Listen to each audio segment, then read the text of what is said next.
ในในเมื่อภายภาคหน้ามันก็มีแต่ความแก่ความเจ็บความตายความเสื่อมสลายความพัดภาค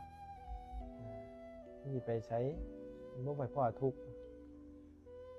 แม่นบ่มันสิบ่ตายบ่คนสิบ่ทุกข์บ่ตายแล้วมันบ่แล้วเด้ตายแล้วมันบ่แล้วเด้ไปต่อเด้เอาว่าชีวิต100 ปีนี้โลกมนุษย์นี่มันก็ยาวนานแหละซ้ำนี่แหละ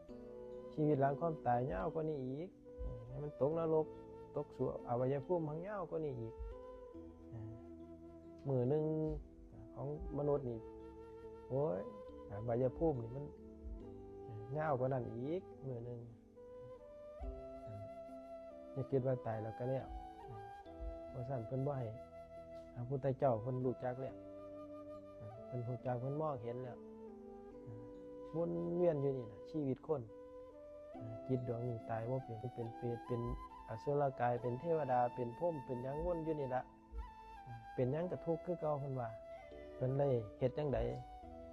เฮาจังสิหยุดการเกิดได้หยุดการเวียนว่ายตายเกิดได้พระพุทธเจ้าเพิ่นแสวงหาหนทางนี้เด้